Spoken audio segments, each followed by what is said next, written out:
Hello, everyone. I'm here with Jaqi Hansen. It's truly an honor to be speaking with her today. Boston Marathon 1973 winner, two-time world record holder in the marathon. First one to break 2:45, which she said isn't a real barrier. But then in 1975, she broke 2:40, running 2:38. She is the president of the International Runners Committee, instrumental in putting women's distance events in the Olympics. And she gave me this nice little punchline before we started. Child of the 60s, feminist of the 70s, soccer mom of the 80s. Jaqi, so glad you're here. How we doing?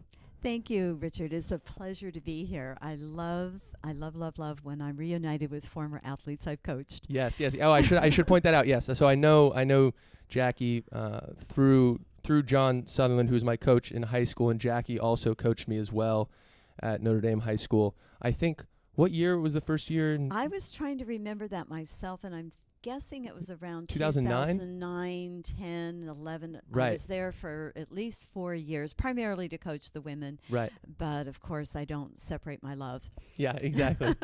Well, I love my boys and my girls. Yeah, well, it's good to see you again. And I want to start off with how you originally got into running in the first place. Wow. I was a frustrated PE participant. There we go. Because I was pretty lousy at all sports. Right. All sports. So naturally you went to running. Naturally I would have gone to running Right. sooner if it had come to me sooner. Right. It was in my senior year, my last semester, the spring semester of my senior year, that a new PE teacher came on board, looked around and said, why is there a boys track team and there's not Right. a girls track team? And she started one. And I was currently in her tennis class because I would take anything to get out of regular PE. Right. And even there, I was a failure. So I'm thinking, well, I'll volunteer for her track class. It might help me pass tennis. Right. And this was senior year of high school? Yeah. Okay. So it's my last semester, and it's the Wow. spring sports. So that would have gotten me out of softball. So that was an incentive. There we go. Because I can't catch or throw, and I'm 5'2". I've always been 5'2", and nobody would pick me for the basketball team. Perfect marathon running height? Yeah, why not? Shorter the better? And low center of gravity. Right. And I actually have long legs for my body. Right. So that helped. And yeah, I was built for running, but basically I took the track class because it got me out of everything else. Right. So it was my last hope. Right. I tried everything else. And did that have an impact on you? You mentioned that she started this track program because for the women, because there's one for the men, and she thought that was unfair. Were you already in that headspace, thinking like that way in terms of men have things specifically in sports that women don't have, or was this kind of your introduction to that? It was absolutely just an introduction to another world. Right. It was 1966, so I'm not really aware of unequal, any inequities going on between, girls and boys or men and women. Right. But in researching my book later on in life, and more recently, and with the internet and Google search, I found out a lot more about my track coach then. Right. Because I found newspaper articles. She had qualified for Olympic trials in the throws, and so she wasn't a runner. She was more like a field event, and she actually stated, it may have been like her dissertation. It may have been her thesis, I'm not sure. But she actually wrote about, if we expect to compete with the other countries in the world at the Olympics, we need to teach our girls how to run. Right. Well, this was at a point when the Olympics there were many events that women were not able to participate in. We were not able to participate in anything 800 meters on up. Wow. And this was in, what was the year again? 1966. 1966. Now, we got the 800 meters. There's a very long story that Right. we had a women's Olympics put on by a French woman back in the 20s, but then the men co-opted her organization and said they'll put us in their Olympics, and they gave us 5 events. Okay. She should have just kept going doing Right. what she was doing, because we had everything. Right. So they thought that they thought that it was unladylike and disgraceful that anybody got exhausted after the 800 meters, which turned out to be a sham. That's another story. But they eliminated the 800 meters and didn't give it back till 1960.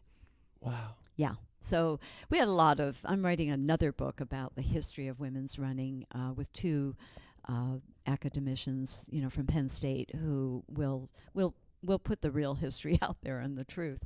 Right.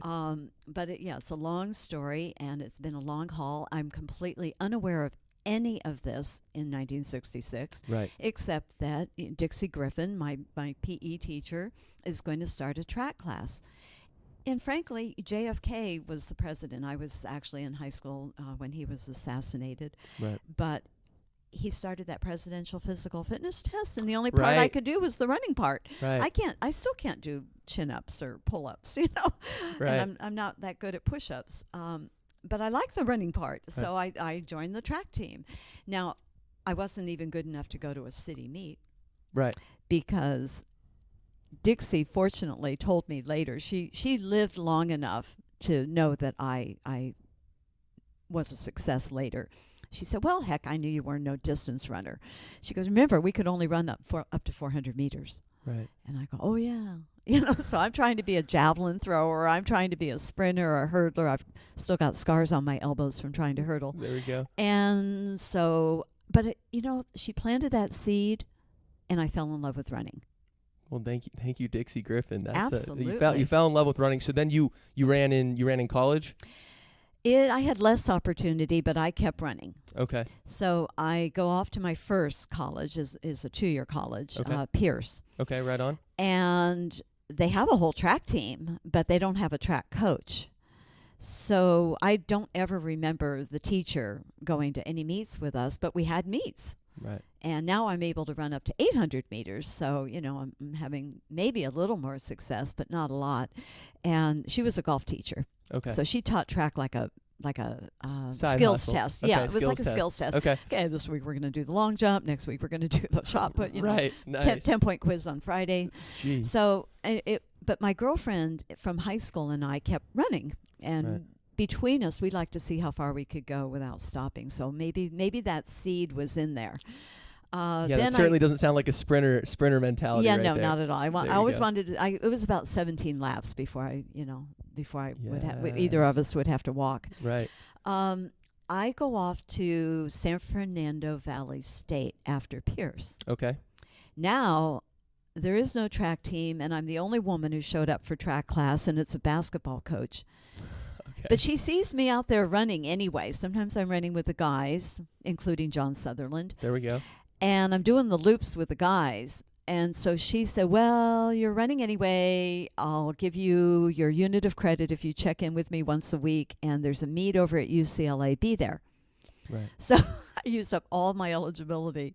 1 meet a year over at UCLA, right? Damn. But by my last year, we actually had 4 or 5 people. And we actually had a little team. And we go off to nationals. And I actually win the mile. So at this point, nationals was this AIAW. So this was this pre-NCAA? Yep. Okay. So even though Title IX has passed in 72, while I'm at Northridge, Okay. which it became, so I have to say that San Fernando Valley State turned out to have been the same college that Dixie Griffin went to. Wow. Which was amazing to Right me. on. I found that out recently. Right on. And it does become Cal State Northridge while I'm there. I took a little extra time to finish college. And that's what it's known as now, right? Cal State Northridge. Cal State Northridge. So right. I'm in the Cal State Northridge Hall of Fame. There we go. And I'm on the presidential advisory board to athletics and all that. So they totally claim me. There we go. But I didn't actually have a coach there. My coach, I discovered while I was there, which is the only reason I won that nationals, is I'm running around campus. I bump into another woman. We become instant friends because she's running. She's the only other woman runner I ever knew. And her name was Judy Graham, and she's training with a man named Laszlo Tabori over at Valley College. Legend. So he's coaching that, which is another whole, tangent. Right. he's coaching at Valley College, but he'll take anybody who wants to train. So you would train with him and then still run Yep. under the, okay, got Correct. it. So I'm over training with the guys at Valley College, Right. community college, and I'm going to a 4-year college, Cal State Northridge, across town, Right. which was okay. And I'm running for LA Track Club because Judy Graham is running for LA Track Club, and Laszlo is their distance coach. That was the connection. Got it. So back in the day, pre-Title IX, pre-NC2A, and I like pre-digital watches, There we go. pre-jog bras. I mean, Right. the list goes on. It You was guys would drink beer before you would run. That was and the eat science steak back the then. night before. Yeah, exactly. So, and salt tabs. Damn. So I'm actually running LA Track Club. Girls and women had a much better club system than boys and men had. Because they had to? we had no CIF. Right. We had no NC2A. We had Right. nothing. We had Right. a little bit of AIAW. It didn't reach all colleges And everywhere. always. AIAW, what does that stand for? Do you remember that? Put you on the spot. Yeah, I know. It's one of those. Association for Intercollegiate Athletics for Women. Got it. There we go. Nailed it. Right on. Okay. And I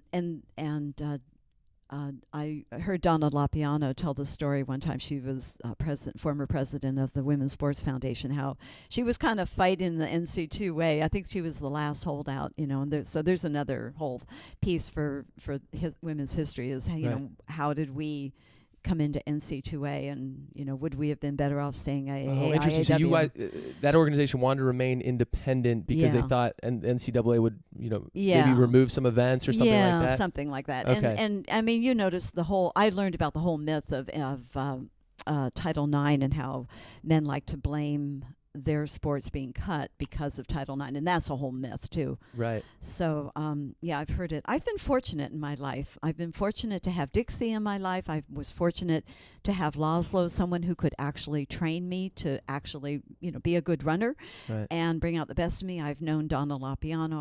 I have an appreciation for the history of how I got where I was and who before me opened those doors. And I lived through all this change and all this history, which I count as a good thing. And I think it's my duty it's always been my duty to pass it on to the next generation. Absolutely. Yeah. You talked about, before we started, I'm glad we're having this conversation because I think it's valuable to have an interest in the past, especially, young people have an interest in how we got to this point. Which I think I also think is extremely valuable, and that's why I wanted to talk to you. You should never take anything for granted because a whole lot of people were responsible for giving you an opportunity. So you should also not waste your God-given talent. Right. Yeah, never take it for granted. And give the next generation more opportunity than you had. Leave the world in a better place. There we go. At what point you're training with Laszlo?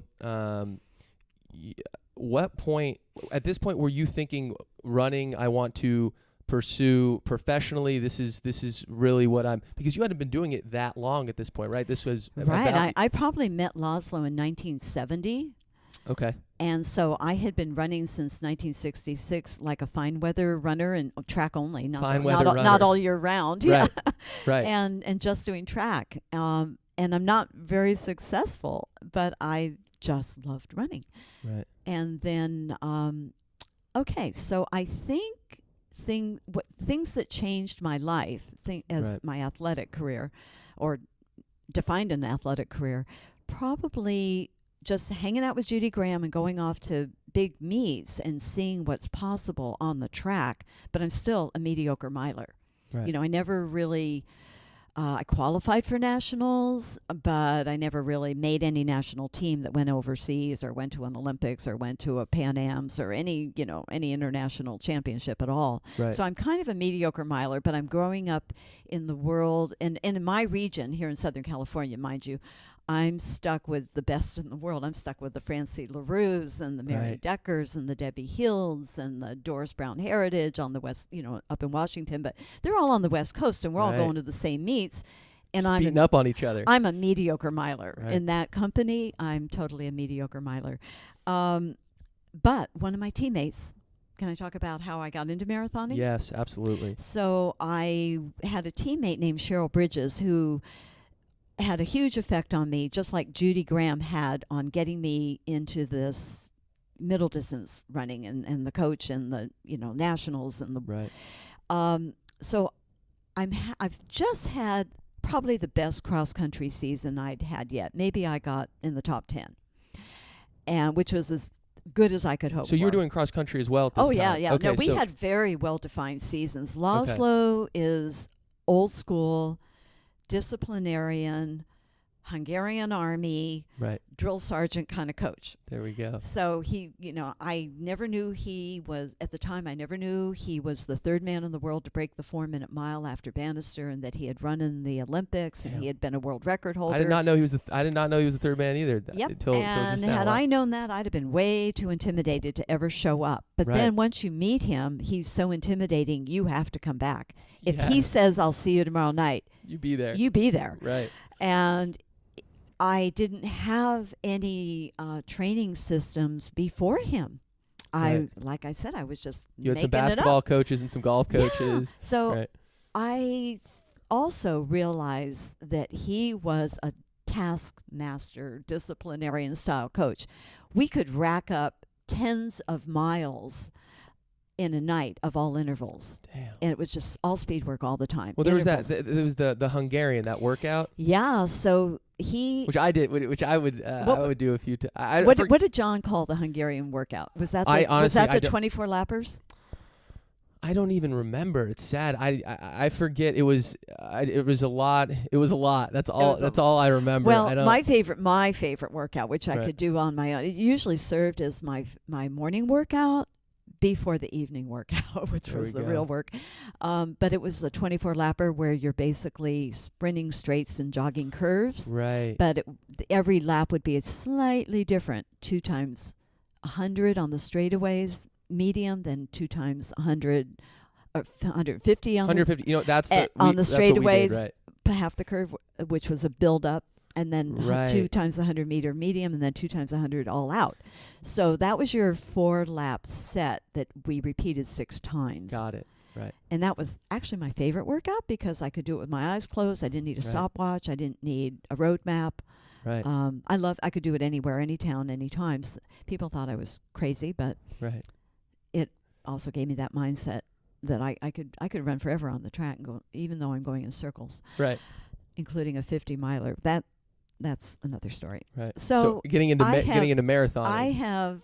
I have a great cross country season because we did track in let me back up. We would do indoor track in the winter, even though we don't really have winter weather. Exactly. We do indoor track in the winter, outdoor track in the spring, a little time off in the summer, maybe 2 weeks. He'd take a vacation, and then build up all summer long for cross country and repeat. And we never touched cement or asphalt. Dirt and grass only. Love ever. It. So I was never injured as a middle distance runner. Wow. So I finish a cross country season, and Cheryl Bridges says to me that she's coming back to Culver City in a couple of weeks because she's going to run a marathon. And I thought, anybody crazy enough to run a marathon deserves a cheerleader. It was in Culver City. My coach, Laszlo, lived on the course, so he went out to watch. Judy Graham and I went out to watch that one year, to watch Cheryl, and Cheryl became the first woman to break 2:50 in the marathon, running 2:49. And you watched that? And I watched that. It's the first marathon I've seen. I witnessed this, and I could not help but think, literally, if Cheryl can do that, I bet I could do that. Yes. And the seed was planted. And what year was that? 1971. Got it. December. The seed was planted in 71. Okay. And I said, oh, my God, I've got to try that next year. Right. But, of course, we go back. We're doing indoor track, outdoor track, build up. Yep. In that vacation period over the summer, I cheated and ran off the grass and dirt trails and went with the guys on twice on a 10-mile run and a 14-mile run, where we took off, ran over Sepulveda Pass down to the beach and back, and because we were starting in the valley, which you're very familiar with There we at go. Balboa Park. Right. So, and Judy wouldn't do it. She was sure Laszlo would find out. And I said, how's he going to know? And she said, he always knows. Right. So I run off. That was basically my only 2 road runs and my only 2 distance runs of the year. And I'm not really sure they helped me in December. But when I finished cross country, I thought, oh, yeah, the marathon. And I went to Laszlo and I asked permission, because you had to ask permission. Right. You didn't do things on your own. You always asked permission. Right. And I waited. I braced myself to get yelled at. Yeah. Because his attitude was, you don't run the marathon until you're too slow to run anything shorter. Yes, I love that. So if it's not when I washed up as a middle distance runner, then I could think about it, and I thought, okay, I'm going to get that lecture. Right. Instead, I got this philosophical side of Laszlo who said, some things you have to find out for yourself, Right.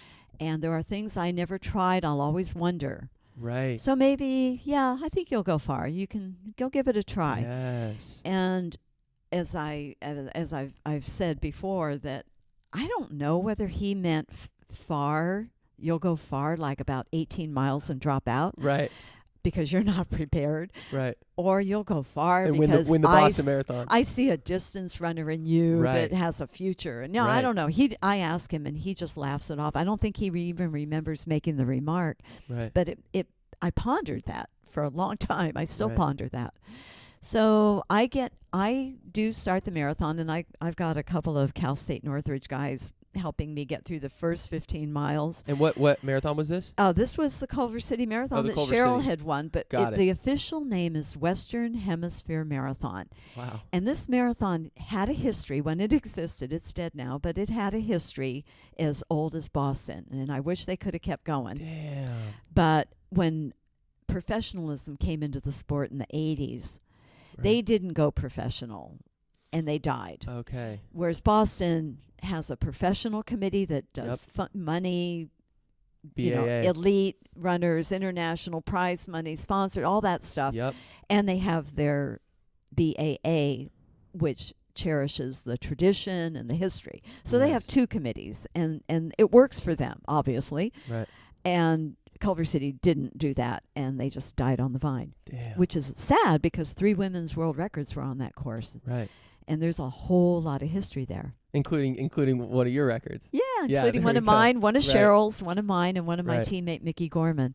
So, yeah, it's sad that. And they were obviously ahead of their time by letting women run early in the, late 60s Totally. and the early And would they- 70s. Would And they didn't have any opposition. Right. Yeah, no, Would- all you had to have was a doctor's permission. Oh, you did. You had to You have. had to have it like a medical. Oh, interesting. Would men and women? Yeah, I think at some point the men and women both did, but especially we were kind of keenly aware that the women did, and even Boston did that when we became official. They asked for our medical releases. Got it. So 72. So 71. Cheryl had broken 250. 72. I get on the starting line, and Yep. I'm feeling just like Cheryl, like clicking off 7-minute miles Right. until I hit that wall, that proverbial wall. What mile? Oh my God, about 18. There we go. 20, between 18 and 20, because it was a loop course that meant I had to go back out and do another loop. So- I passed by the finish line at mile 20 and so wanted to quit right then. Right. But you have to go back out. Damn, that And is. It'd be different if it was halfway through at 13.1. Maybe you go do another loop, but to be Oh. at mile 20, then to be No, cross the finish yeah. and then have to go back. I think mile 13 was out around Imperial somewhere. Yeah, you're Okay. already out there. But Okay. But yeah, mile 20, you go by that finish line and like, oh no, Right, I don't want to go Damn. out again. Right. But I think I probably could have walked in faster than I was so-called jogging, Right. because my friends couldn't bicycle slow enough. The ones that were trying to keep up with me, Right. they couldn't ride slow enough. And one guy actually abandoned his bike and ran in with me. I probably should have been DQ'd. Right. And I crossed that finish line, and I swear the first thing I said was never again. There we go. Never again. What was the time? 3:15. Okay. Right on. But I said never again. Right. Oh my goodness, those last 4 or 5 miles were just killer, like a Right. funeral march. But Yeah. of course, then you get that medal around your neck, and you start to think. And 'cause Okay. I won because Cheryl didn't show up. Oh, okay. You So won. I won. Okay. I Okay. won, and I get that medal, and I'm already thinking like what I should have done differently, Right. how I could train better next time. And I'm already thinking next time, so I'm already hooked. Right. I'm already totally hooked. Wait. So initially, right when you cross, Oh, right, never again. I'm never and then, doing that What was again. it? An hour later, then you're Yeah, like, wait, at the now I'm awards all in. at the awards ceremony. Okay, At the okay. awards ceremony, it's like, whoa, I Whoa, won. I okay. actually won something. Right. Remember, I'm a Right. mediocre miler, but now I'm winning. Right. So that totally did it. I'm just like hooked. Okay, I got to do a better job next time. Right. I had another teammate named Patrick Miller, Okay. and Pat at the time, he likes to be Patrick now, but Right. all grown up. Like There you go. I'm usually Jacqueline when I'm a professor. Right. So he's a professor, and he's Patrick Miller. But he was training with Laszlo when he was home, but he was in college at Yale. Okay. He had run many Boston marathons, and he said to me, this was entirely his idea, I'm going back for Boston, and guess what? They just this year officially have a women's division. You should do Boston. Yes. You should come do Boston with me. Right. And I did. I'm just like, it's sort of like when Dixie Griffin starts the track team, like, okay, why not? Right. And then it's like, come out to Laszlo's. Okay, why not? Right. And like, The universe go is to just Boston. pushing you in this yeah, direction. okay, why not? Right. First it was like, what's in Boston? Right. But so I'm like totally oblivious. And did you have anything to do at this point with getting the women's marathon or women to be able to run the Boston Marathon? No. Okay, so this I'd is never heard of those women. Right. Okay. I knew of Nina Kusick because she had won the first Boston, and she probably did cross country and other stuff that we might have bumped Right. into each other. Nina was the only name I knew at all. Okay. But I didn't know those women. I didn't know about the struggle. I didn't know they had ever been, eliminated or Right. unofficial or whatever. But my friend is telling me that there's a women's division now, so you should come. Right. And I just go. So women had run it before, but it was just unofficial? Yeah, they could run. Okay. So in 1966, while I'm in high school, completely unbeknownst to me, Bobby Right. Gibb is the first woman to run and finish and unofficially win Right. Boston. Right. And she did it 3 years running, 66, 67, 68. Got it. Following her, Sarah Mae Berman, who was also local to Boston. She lives in Cambridge. And I should say that Bobby actually lived in San Diego, and she had a home. She had roots in the Boston area, Got but it. I think that she also had roots in San Diego because there was talk about her taking a bus trip from San Diego to Boston and then running and then winning. So she won the first 3 unofficial years. Got it. Sarah Mae Berman won the next 3 unofficial years. And then in 1972, Nina Kusick won the first official Boston Marathon for women, and I won the second year it was official. In 73. In 73. Right. All these many years later, in 2016, Boston, and I was there last year, Boston celebrated 50 years of women running since Bobby first did it in 1966. Right. So it's been 50 years later, 50 years of women running, Right. and there were a lot of us there to celebrate that event. And they totally did away with the word unofficial and Right. they now call it the Pioneer Division. Right. And you were also there in 2013 to commemorate your winning of the Boston Marathon. And you started the women's section of the marathon? I did. So Right. in 2013, I was invited back in what they have, the Breakfast of Champions event. And that year, 2013, was my 40th anniversary. Right. And I shared an anniversary with an awesome class, if you would call it a class, Right. like of inductees. Yeah. And it was Joan Benoit Samuelson, Amby Burfoot, and Greg Meyer. We were all celebrating separate anniversaries Right on. at the same time. And I think Amby's was the oldest. I'm guessing it was 45 years because I think this year's his 50th. coming up. Right. But Joni had a couple of wins, and Greg Meyer had the 83 win. Well, So anyway, we were all celebrating separate anniversaries, but together like a class. And we four were honored at the breakfast. We were honored all week long, like we're kings and queens for a day. right. But the breakfast is like a little ceremony. They have a video of each of us, like a compilation of our careers, and then they present us with our own personalized bib numbers. So I can go run anytime for life. I have a Oh, I there have we a- go. I Lifetime have pass. a lifetime Wow. frontline starting point. Damn. But I was sad to say that of the four of us, I was the only one that wasn't going to run that Boston in 2013. Right. The other three all ran, Oh, right on. but since I couldn't run, they let me be the starter. Right on. Right on. Awesome. Well, I skipped ahead to 2013. Tell me about 1973 winning Boston. How was the race? So I go off with Pat Miller Right. to Boston, and but we didn't travel together or anything. So I'm actually kind of alone in Boston and kind of homesick, Right. frankly. But the first thing I do is go to the top of the Prudential building, which was where the traditional race always finished in front of the Pru when Okay. they were the sponsor. It's changed. It's now John Hancock Right. as the sponsor. Wow. So I didn't know they changed. They actually changed where it finished. Yeah. So, but we used to, like I went up to the Pru because it was the tallest building, and I could look out over the city and figure out where the heck to go running in this Right. in the city. Where's the green? Where's the the dirt? green? Where's the trees? Where's Right. the grass? I figured out St. Charles River. I was got gonna say, it. yeah, along the Charles. I got it. I Right got on, it. right So on. I knew where to go run, and from that point, then I'm actually making friends because everybody's in town, everybody's running, and I make local friends, and I make friends from Florida.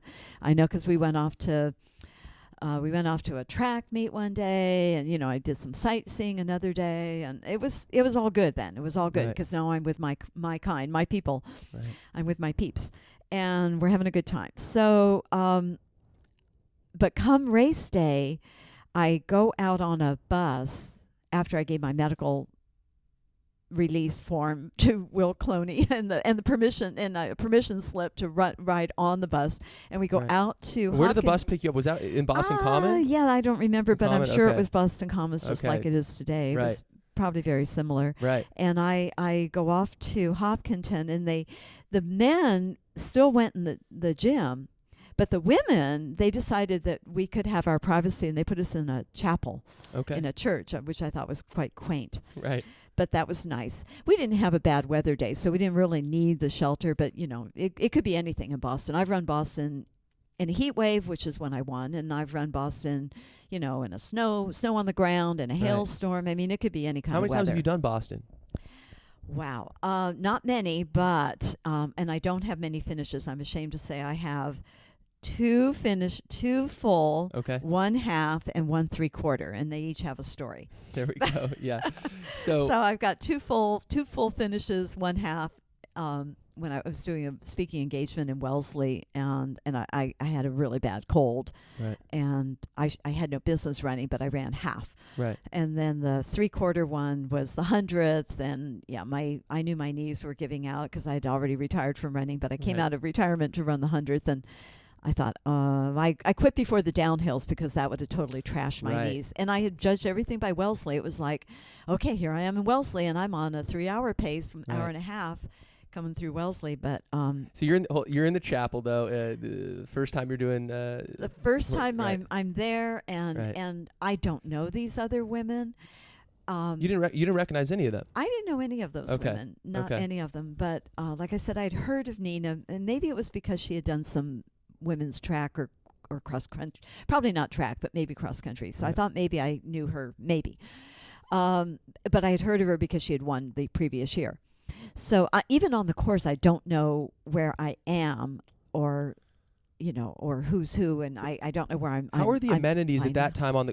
Were there water Wow. stations? Were there? Well, I'll tell you, at that time you started at noon because that was tradition, Oh damn! and we had a heat wave year. Now, Oh, it didn't bother no. me because I'm coming from California, There we but go. here's all the stupid things I did wrong Okay. on my first time out because I'm still learning, and my coach is still learning how to train and how to compete in marathons. Right. What do we know? Right. You know, we're learning as we go. Right. Now, we had to let go of that running on grass business. I had to take one long run a week, which, you know, that's that church's Sunday morning, that church long run Sunday morning tradition.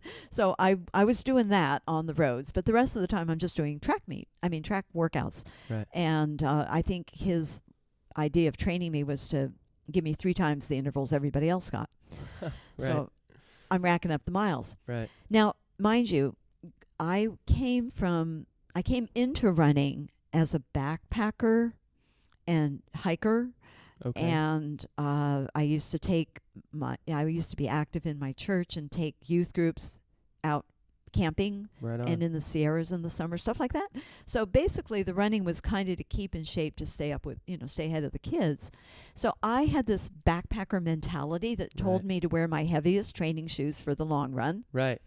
To wear 2 pairs of socks to avoid blisters and all this other crazy stuff. Right. But I didn't carry over the backpacker motto that tells you to drink before you get thirsty because you need it. I trained with a madman who didn't let us drink in workouts, so I didn't drink in races either. Right. And I didn't eat. So I didn't take things. Wow. So you didn't And drink anything or no, eat anything no, for that 26.2. no, Wow. No. And Wow. I lived in fear of a side ache. Right. I lived in fear of side stitches. Right. So I didn't even want to drink or eat. Damn. But the kind people between Hopkinton and Boston Yep. all came out with hoses and buckets of water Yes. to spray us down and pour over our heads to cool us off. Right. And I'll admit I maybe sucked on one orange slice. Yeah, there we go. Okay. But those buckets of water did me no good, because I'll tell you about my wardrobe failure. I had my thick pair of my heavy shoes. Yep. My thin pair of cotton socks next to my skin, my thick pair of wool socks over that to cushion. Right. And I didn't wear my usual running uniform. So I'm already breaking cardinal sin number 1 of any runner: don't change things on race day. Right. Don't do anything new. Right. So I dug in my closet for an appropriate outfit, and I said, well, it's on Patriots Day. We don't have Patriots Day in California. Right. But I'll dress patriotically. And I just kind of dug up some blue checkered French terry cloth shorts and this little white T-shirt with red, white, and blue stars and stripes embroidered on it. And I said, they're not going to know the San Fernando Valley Track Club uniform, or, they're not going to know my club. I'm just going to dress patriotic. Right. And the shirt worked okay, but those terry cloth shorts soaked up all that water. Yeah. And they just kept slipping down. And then the water would run down into my feet, and I'd go squashing up and down, up Heartbreak Hill, and it was just annoying. But the shorts, I would just kind of wring them out once in a while. I just yank them up and wring out the. Do you water. remember passing? I'm curious. I went to Boston College. Do you remember any memories of passing BC mile 21 after heartbreak? Were people coming out from BC at this time, yelling? Yeah, or probably Wellesley for sure. Wellesley for sure. Boston College, I might not have been aware of it as I went by, but it seemed like we had fans out on the course the whole way, the whole length of the way. Right. But I do remember the one particular guy at the base of Heartbreak Hill, which I really didn't recognize the hill when I worked out on it, but I get it in the race. It's no bigger than going up San Vicente here at home. Right. But it's the timing, to ask me to go over an anthill is too much. Right. So I get it that did become a tough part of the course, but I do remember that bucket of water at the base of the hill that did not help me get up that hill. It just, made my shoes and shorts soggy. So it was hysterical. But I'm not really fazed by the heat wave, I guess, because I didn't really notice it. It didn't really bother me that much. But newspaper reporters were going crazy and saying things like, like I look like Florence Nightingale bounding across the battlefield where people are being carried off on stretchers and wheelchairs, and I'm smiling. Right. And if you look at my finish line picture, I still look like a miler I'm pushing off the toes. Yes. I got the high knee lift, and I got the high kickback, and I'm on my toes the whole way. Right. But that's just how I was coached, and I was coached like form is everything. No matter how bad I feel or how slow I'm running, I look good. Right. Because Laszlo trained me right. I love it. It's hysterical. So total toe runner. My heels of my shoes never wear out. There we go. And so you win Boston. I win Boston. It's amazing. I win Boston, Right. and so it changed my life. It launched my career. Right. I immediately started getting invitations to run other road races. So Right. I guess I'm decided I'm not really a miler. Right. I'm really not a miler anymore. I'm a marathoner. I have found my event. And did Laszlo have anything to say about your Boston? Oh my goodness gracious! Yeah, he trained me differently from then on. But we really did learn more about how to train like a road racer, how to train like a distance runner, a marathoner. But I'm still doing intervals, and I'm still running the mile, and in track season, and only I'm kind of looking for it a little bit longer. Like if I could find a 3,000, 5,000, or 10,000, which was rare. Right. I would do it. So that's what I want to get into next. So you win Boston, your running career is starting to take off. And is this when you start to notice the inequities between the events the men were doing and the fact that a lot of these weren't available to women? Absolutely. Okay. Absolutely. That's exactly right. I PR'd in my first 5 marathons, including winning Boston, winning Honolulu, 2 world records. In fact, I won 12 out of my first 15 marathons. Wow. And your first 5, each one was a PR. Wow. Yeah. Wow. I thought it would never end. Right. But I also realized my first PR in 74, but more keenly my second PR in 75, I'm already talking and just preaching to anyone who'll listen is, right. Guess what? I don't have an Olympics to go to, and Montreal is coming up in 76. Right. And that should So have you been, don't have an Olympics to go to because there was nothing above the 800 for women? Correct. Right. Okay. There was nothing above the 1500. They had added the 800 in 1960. Got it. And they added the 1500 in 1972. Okay, do the math. Took 12 years. 12 years. There we go. So they think nothing of waiting 2 or 3 Olympiads. Right. An Olympiad is 4 years long. Right. They think nothing of that. And yet entire athletes' careers can be ended in 4 years. Right. Especially 2 or 3 of them, 4-year periods. So I have nothing but the 1500 available to me. And I've already figured out I'm not the best 1,500 meter runner, even in my own region. Right. So, but I am the best at the marathon. Right. There's something wrong with this picture. This is really unfair. Somebody just out of the blue, as of yesterday, Richard, sent me an article quoting me from a 1975 Runner's World article saying exactly that. And I said, I'm really glad I said that. He goes, how prophetic, how did you, it's like this all came true and you would have no idea that you were going to be part of the change later on. But here you are saying in 1974 and 5 that the Olympics really defined the rest of our racing schedule throughout the world. Because if you weren't an Olympic event, why are they going to put it in their championships? Right. So I was already saying we need longer distances So on the track. So the Olympics didn't have the some of these longer events for women. So then these big races wouldn't either. Correct. So where did you start? Did you start with getting some of these big races to start getting some of these longer races, or did you start with the Olympics? Or I would talk to anybody who would listen that we needed a 3,000, a 5,000, a 10,000,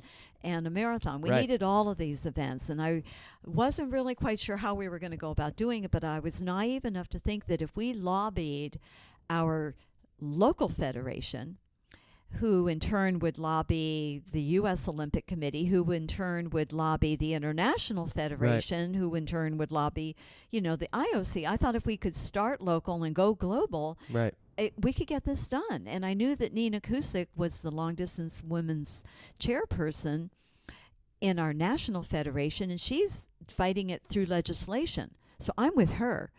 But I'm thinking that legislation. Is the government involved at this point, or is it still just? No, this is AAU. Got it. Okay. Which then became the Athletics Congress, which today is USA Track and Field. Okay. We've had name changes, alphabet soup along the way. There we go. some of that had to do with corruption and U.S. Congress anyway, Okay. defining us. But anyway, we've changed. So we have a national federation, our governing body, and then we have an international federation for every sport, which answers to the International Olympic Committee. And we Got have it. a U.S. Olympic Committee. So there's this whole hierarchy and protocol, which I learned about, through Nina, basically, Right. and the chairwomen before her and after her. I've worked for those national committees under 3 or 4 different women's LDR chairpersons. So I learned the protocol that you had to go through. So I was very naive as a world record holder, still, being primarily an athlete, not an activist yet, but Right. primarily an athlete, letting my feet do the talking. Right. But I'm thinking that a petition as simple as that would change everything, and There I we could go. go to Montreal in 76, no There we problem. go. Okay. What I did not know that it was going to take another whole 10 years of official lobbying and legislation and eventually a lawsuit. So it took until like 1979 that we formed, a lot of movers and shakers in the running world formed an International Runners Committee. Right. And this is something that you're president of. Right. It was. Was it started specifically for women's running rights? Yes. It was officially started by actually the Nike Corporation, because my husband was working for Nike. Joe Henderson, who was well known for being the editor and writer for Runner's World magazine, but then at the time he was writing for a Nike-funded magazine called Running, kind of a short-lived history of a magazine, but it was crucial at the time. And the women's athletics representative for Nike was Pam McGee, and it was actually her brainchild. So my husband's working for Nike. So at the time, I'm now running, for Nike. I had started with Adidas, went to New Balance, and ended up with Nike. And then, because I'm following my husband, actually. Right. And Pam McGee has this idea that there's me, Nina, all these other women fighting, trying to find a way to get into the Olympics. And so what we were missing was that vehicle with financing and Yep. international influence to get the job done. So they consulted Joe Henderson, my husband, and myself, and together we formed the International Runners Committee and had 13 different people, different countries, men and women, representing different organizations, but all movers and shakers in the running community, with the goal, the primary goal, women's rights, but other goals including all athletes' rights, whether it be about drugs or prize money or, equity about this or that. We Right. had other goals. We wanted to represent men and women, Right. but the primary goal was for women's distance events to go into the games. What was the reason that these gatekeepers would say for not having a 1,500, not having a 5,000 for women? What was their? Did they think it was? You mentioned not being very ladylike earlier. Was it because they were Yeah. afraid of health reasons? What was the logic? All of the above. Okay. And I sum it up as, at best, it was apathy. Okay. At worst, it was discrimination. Right. Now, while I'm working on book number 2, which I neglected to tell you about, the history of women's distance running in this country, I did mention, but I learned that a lot of this began at the beginning, that men's Olympics were started, for the exaltation of men, as Pierre de Coubertin, who started the modern Olympics, stated, with art as its setting and beauty, Right. and female applause as its reward, and Female applause as its reward. Right. Wow. So he literally said stuff like that, and he Jeez. was like really anti-women from the get-go. In the modern Olympics, that was in the 1800s. 96, yeah. 1896, okay. So we've been fighting an uphill battle Right. ever since, and when they took over the women's Olympic Games that Alice Milliat began in France.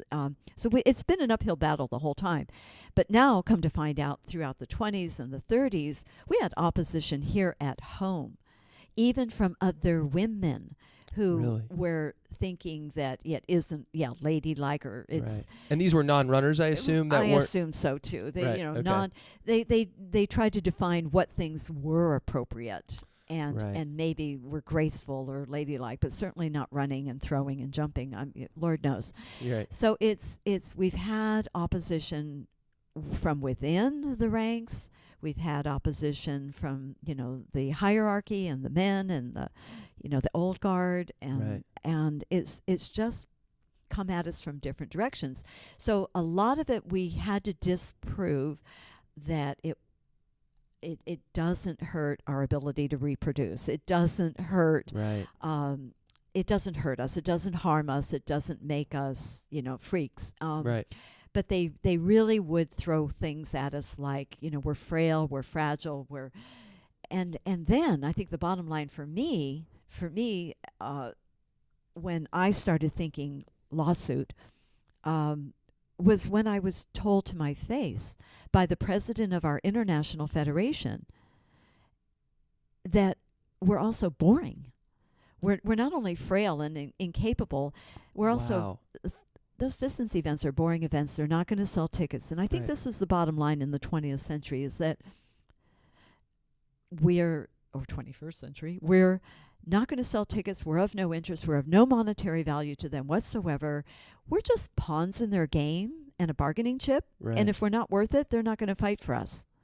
We could just. So you heard stay out. that, and that clicked that for waved that waved a red flag. you. Right.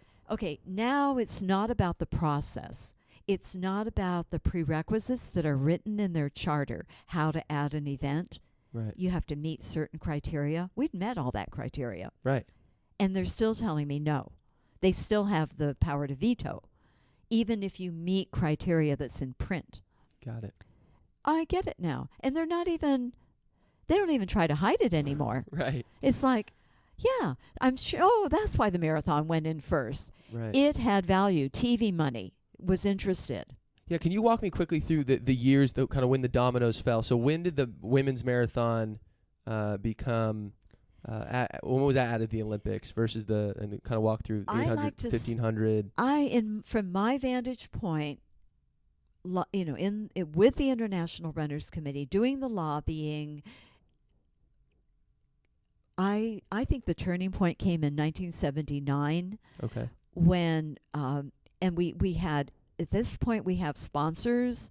10Ks are big. Mini Marathon New York is big. We've got Bonnie Bell. We've got legs. At this point, legs. was the 1500 still the still the official longest distance in the women. Olympic Games, Okay. but For women. We're for women, but Right. we're gaining popularity on Right. the roads in 10K races all over the map. Right. There's this whole running boom. And the Avon Marathon made a big contribution, putting on a series of races that had started with a man named Ernest von Achen in Germany, who, by the way, Dr. von Achen had been instrumental in getting that 800 meter in 1960, and he was working in Germany to get their country to have the 1500, which Right then turned into the Olympic Games in 1972. And then he staged the first ever women's international marathon in 1974. So that's one of the few I lost when I said that I won Right. 12 out of 15. There we go. Okay. That's my third marathon, my third PR. right. And even though I didn't win, I was the first American in. And that gave me the confidence to come home Right. and break my first world record. So I owe a lot to Dr. von Achen, and the women's running world owes a lot to him for starting that first international marathon ever to prove that we could. Right. And eventually, a few years later, then Avon jumped on board and sponsored it, and then started putting on marathons all around the world. And so we are gaining ground. And in 1979, we won over the president of the IAAF, who was Adrian Paulin, and he. The IAAF, our international federation, actually sanctioned that Tokyo Women's Marathon in 1979 that was won by an English woman, Joyce Smith. And I really think that was the turning point. We had our marathon in the Olympic Games by 1981. So Wait, 81. 1981 was when they officially got it. approved it for Got it. 1984. Got it. 84. But the approval, because that's one of their rules, you have to approve things several years out. an Olympiad out. Okay, so got it. somewhere between 1980 and 81, and I won't bore you with the details because I know too many details. Right. But it would have happened in 1980, according to the book, the actual Olympics before. Except, remember, we boycotted. We boycotted 1980 in Russia, Right. in Moscow. Right. So anything we, as a Western country, would propose would have gotten voted down. So right. it got tabled. We had an inside guy informing the IRC, and he successfully got it tabled till the vote came in LA in 1981 in a friendlier climate. So anyway, that's more than you need so to I'm know. actually no, hold on. I'm curious about it because that's a kind of a big us boycotting the Olympics. Yeah, that didn't help us. So that didn't help you. What was? I assume you could speak for hours on this, but I'm curious. What was the sentiment with the athletes? Not only they wanted to go. Are you kidding? Jimmy right. Carter was totally okay. I don't say a lot politically or right. but right. as you know, but Jimmy Carter was ill-informed. Okay. And Anita de France, who I worked for, she was the first woman on the IOC board, and she was an athlete winning a bronze medal in 1976. And she's also a lawyer, and she brought a lawsuit against the Olympic Committee, or not, against the U.S. Olympic right. Committee, right. that we should go. We should not be boycotting. We should go, but we didn't go. Damn. We didn't go. So, as I said before, one entire Olympiad could be some athlete's lifetime. Right. That could Totally. be their career right there. Right. So you'll probably find quite a few athletes out there who are very, very bitter about missing their chance in 1980. Because Right. maybe they didn't have a 1976. Maybe they didn't have a 1984. Right. I don't know. 8 years is a really long time. Right. And so there are a lot of athletes out there who are very, very bitter about not going. Damn. I don't blame them. I didn't have anywhere to go, so it didn't affect me.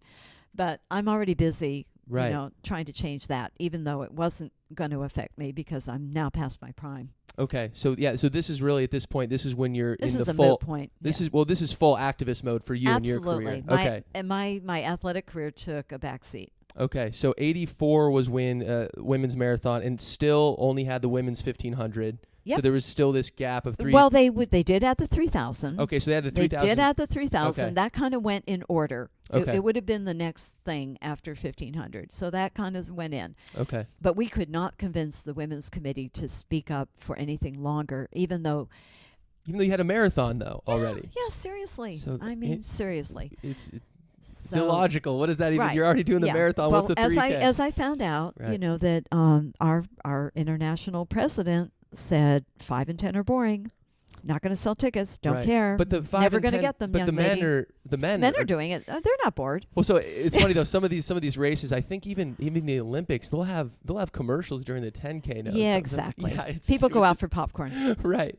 It's insane. No, exactly. Right. No, I always wanted to watch the BBC or Eurosport because they don't miss a beat. They don't miss a lap. They don't go break to commercial. They Right. don't go for the warm and fuzzy stories like NBC or ABC would do. There we go. Yeah. Yuck. No, I don't find them boring. In fact, I'm a little prejudiced the other way, and I have to watch my mouth when I show up at a track meet. Like, oh, good. Now they're going around the track more than once. It's getting interesting. Right. Right on. So, and before we started, you mentioned when was the ACLU involved in this? So I am. We have the International Runners Committee. We're doing our best to lobby all the official meetings and all the official people. Yep. And we're at the point where the marathon's lobbying in, the 5 and 10's not making any progress. Yep. I happen to hear on the radio an interview with Ramona Ripston, executive director of the Southern California ACLU, announcing that they commissioned the Women's Sports Foundation to do a study, and they found women only had 1/3 the number of events in the Olympic Games that the men had. Across the board. Across the Got it. board. Okay. Huge. Wow. So this wasn't just running. This was Huge across the board. discrimination. Okay. Huge discrimination. Wow. And people are invited to chime in. Right. I couldn't get to a phone fast enough. There This we is go. before cell phones. Right. And I just said, I don't know about those other sports, but let me tell you about my sport. Right. And I laid it out. I met with Ramona Ripston, and she brought in some of her lawyers, and she brought in Susan McGreevy, who was very empathetic to us because she was one of those long-distance 1,500-meter swimmers Okay. without an event. And did you know, I just noticed they went in maybe last Olympics Really? for the first time. For the longest swimming event for women? Yeah, seriously. I didn't realize it took that long to get their Jeez. event. Anyway, she was very empathetic to us for those reasons. Right. And again, like, I don't know whether Laszlo let me run my first marathon because he thought I'd go far, and I don't know what that meant. Right. The ACLU said to me, okay, here's what you need to do. Go out and prove that you've satisfied all the rules in the charter for adding a new event. In other Right. words, jump through all their hoops first, Yep. and if you still make no progress, then come talk to us. Right. Okay, I did. There we go. And I don't know whether they thought they were sending me on an impossible mission or Right. whether they were testing my resolve or, what was going on. Right. But I went back to the committee and I said, here's what we got to do. And we did. And so we had to prove numbers of athletes participating in 5 and 10, numbers of countries on numbers of continents. There's prerequisites for all of this. Right. So you needed a critical mass of athletes in Yeah. order to get Right. these events. We Okay. needed to show that there was worldwide participation, which was Right. defined by number of continents, number of countries, number of athletes, Wow. and that's to add a new sport. Right. And we're just asking to add an New- event to an existing sport. Right. So we're proving more than we have to. I've always Right. said that women, like any minority, has to be better than in order to be equal to. So Right. we're having to prove ourselves. Better than in order to be equal to. I love that. So we're off and running, literally, and Nike's international division helped out a lot. So I had ACLU right to sue letters Okay. along with the IRC. And this was after all the due newsletter. diligence was done and all the okay, yeah. got so it. I've got these right to sue letters. I've identified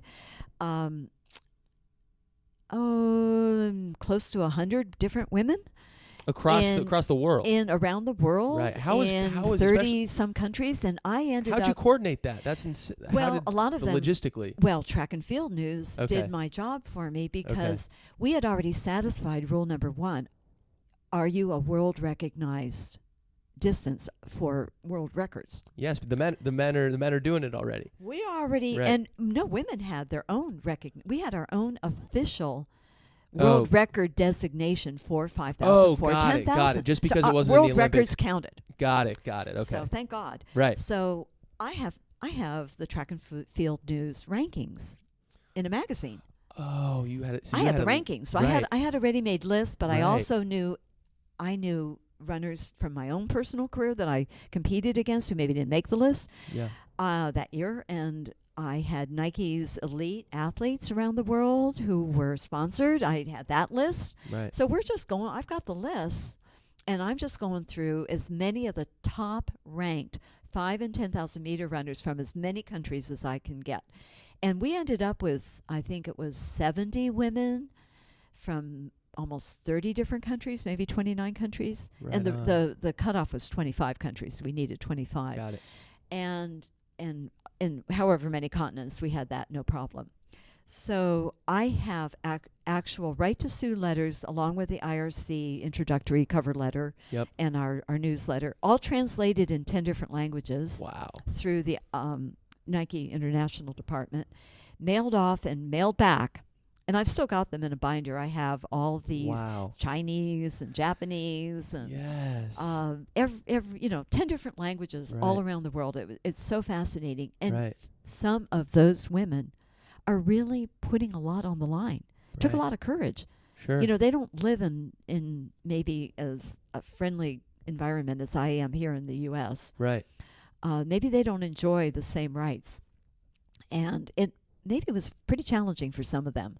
Right. to sign on the dotted line like that. But they did. Wow. And we had a case. So they took us on. And they paid for everything that Nike didn't pay for. Right. You know, Nike paid for our press conference. So mind you, now the Olympics are coming to 84, Yep. to Los Angeles in 1984.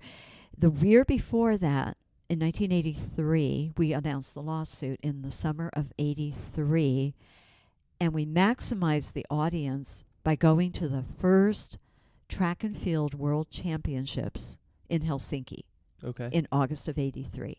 Now, prior to that, we had a World Cup, which was a whole different structure.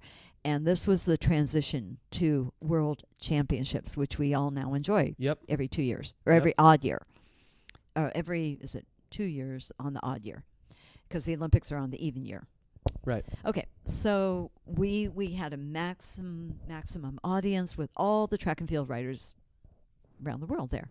And we're on, I don't know, one of the morning shows here in LA, live, and live in Helsinki simultaneously. So my ACLU lawyer is on TV here in LA, and I'm on TV in Helsinki, except not me personally, because I said I'm not really a household name. I'm not a recognized name. I'm just part of this committee. And but the committee, we're there. Several of us are there. And the two spokespersons I personally asked said yes. And they couldn't be better. Mary Decker had just won the 1,500 and Mary the Decker. 3,000. Right on. And Greta Weitz had just won the marathon. And they were both able and willing and to talk about the missing events in between, Right. which both of them genuinely would rather be running. The Right. 5,000 for Mary and the 10,000 for Greta. They both personally said they would rather be running those events if they Right. had them available. So they were the best spokespersons anybody could ever ask for. Awesome. So that was summer. It was summer of 83. 83. We're announcing the lawsuit. We're still trying to set this up for the 84 games. We're still Right. really trying. That's why choosing the top 5 and 10 runners in all those countries would have identified the field Right. who would be running in those games. Right. So, we're kind of doing the job for them. Yeah. Exactly. And then the first pushback we get is from the LA organizing committee. Oh my gosh. They're like, well, we gave you a marathon, like, Right. well, you have the marathon, and we can't really add any more athletes at this point. Sorry, women. Sorry, runners. Nothing personal. Right. And so what does the IAAF come back to me and do but say, you don't even have support in your backyard. What is up with this? So Damn. it's crazy. But that was even about, I'm sorry, that was even before the marathon was added. And Okay. they're saying they didn't even want the women marathoners. Got it. Excuse Okay. me, I got that a little bit out of sync. But the LA organizing committee originally didn't even want the marathon. They had to be told by the USOC, by our guy in the USOC who was helping us out, that yours is to put on the event whatever program we give you. Right. And yes, we're going to add the marathon. So you can imagine when they saw that, now we're trying to add the 5 and 10, they were like really not about that. Right. But then again, neither was the IAAF. So that's why we went to court. That is why we felt we had to sue. And I will tell you, Richard, a very, very, very long story short is that we went through all these court battles, we just kept getting removed to court till we're up to appellate court, and we're running out of time, or we probably would have gone to Supreme Court. Right. But we did not win in court. But you can lose a battle and still win the war. Yes. And I believe that is exactly what happened for us. We now have the world's attention. Right. They don't look good for not adding these events. Right. And within 30 days, they added the 10,000. And For 1988. Almost for as 88. Okay. not for 84. Right. They're not going to let us control that. Right. They're going to show us who's in charge. Okay. So they postpone it. Right. They add the 5,000 to Olympics later. So that would be 96. 96. Okay. So then, because the 5,000 was ultimately to replace the 3,000, which was misplaced. The men don't even have a 3,000 except in the steeplechase. Right. And women really weren't steeplechasing in the 80s.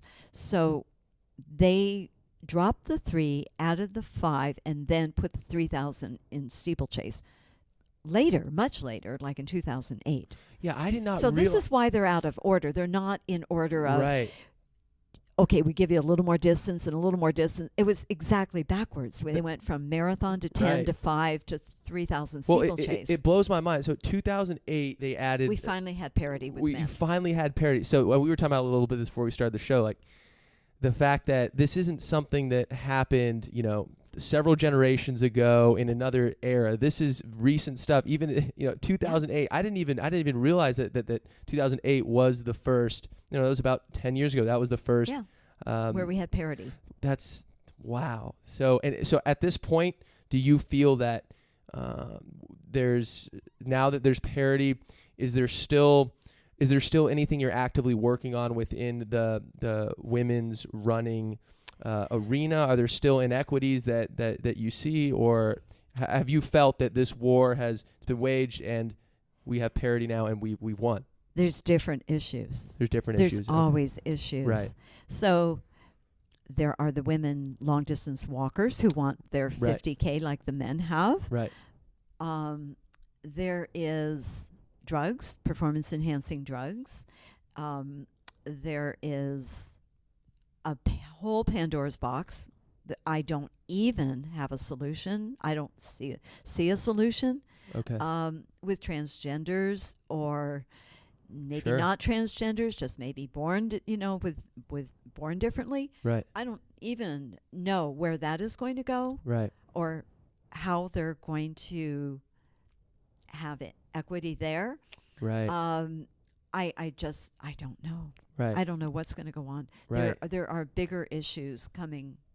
Right. Certainly. And the sport, especially with the whole status of performance-enhancing drugs has been worldwide. Track and field has been getting a really, really bad reputation. Right. Really, really And losing fans. So I've kind of fallen into that camp a little bit. I mean, the way I see it, I mean, world records are good for the sport. They make money. People like watching the Olympics because they want to see a world record. So on a certain level, don't the powers that be have a certain incentive to turn their backs a little bit to not allow, but maybe not test as stringently some of these athletes so that they can push their bodies to the absolute limit and actually break more world records? Correct. There's been a lot of cover-ups in our sport, and Right. that's been going on for decades, Right. frankly. I mean, I knew that was going on, back in the 80s. Right. I mean, and still now you hear people come out and get Yeah. tested positive, and it's just, Yeah. damn. Yeah, and how terrible is it that, like their medals get taken away Yep. and everybody gets moved up. Right. But it's after the fact. It's almost like Rosie Ruiz did in the marathon, when Jacqueline Garreau got her medal later. Right. Not in the moment on the day, because it took a while to disprove somebody. So that's happening now, with Right. medals being taken away and changing the results and moving them up. Even the Rio Marathon women's champion was recently banned, but they didn't take away her Olympic. She didn't lose her Olympic medal. How does that work? Yeah, exactly. Right. Exactly. Okay. Because they couldn't prove she was on drugs at that moment. Oh, I okay. don't know. So, Okay. Shalane has our current top American woman marathoner.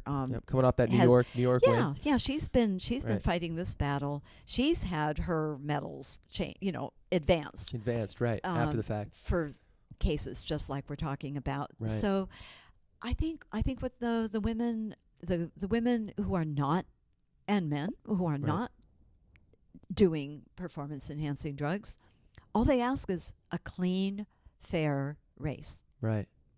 Is that too much to ask for? Right. I just don't know how they're going to stay on top of it. I don't know how they're going to control it, how they're going to legislate it. It just feels like athletes who do cheat are always one step ahead of the drug testers, and Right. the drug testers are always being reactive and Right. instead of proactive, and they don't know what's coming, what's down the line. Right. What do we test for next? Right. How do we test for? How do we catch them? And it just seems like a constant battle. Right.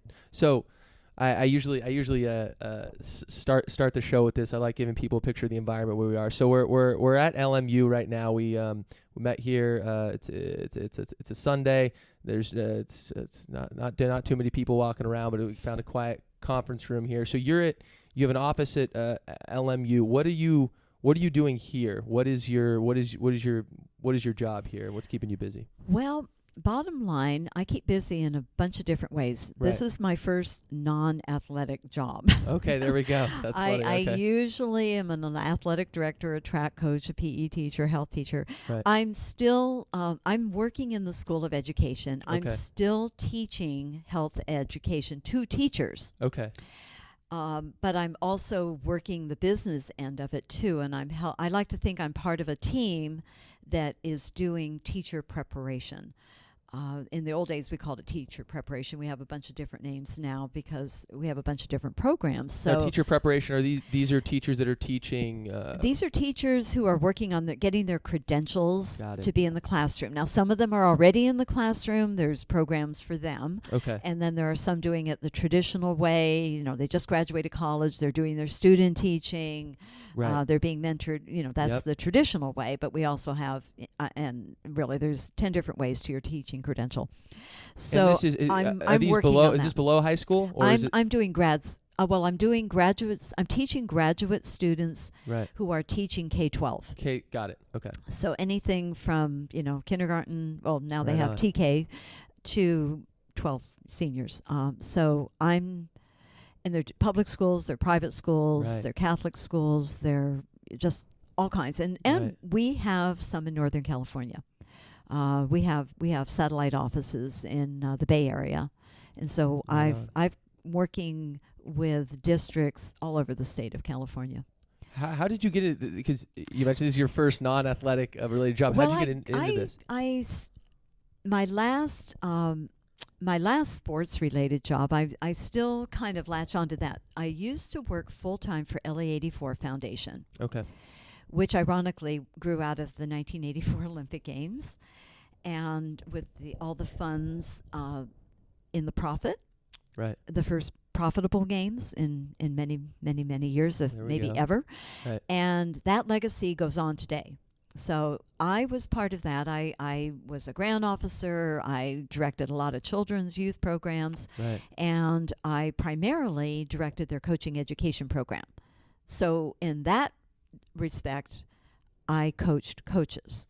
Got it. Okay, so you already in that kind of area. Education. Right. Okay, got it. And to keep my teaching credential alive, because I had previously been teaching high school health and PE and athletic director and all that, in order to keep my teaching credential current, I kept teaching over here part-time at LMU. Got I it. was teaching teachers Right. and coaching coaches. There we go. I love it. And so now it's flip-flopped. I work Right. full-time here at LMU, which involves a lot of non-teaching and a lot of non-athletic. But Right.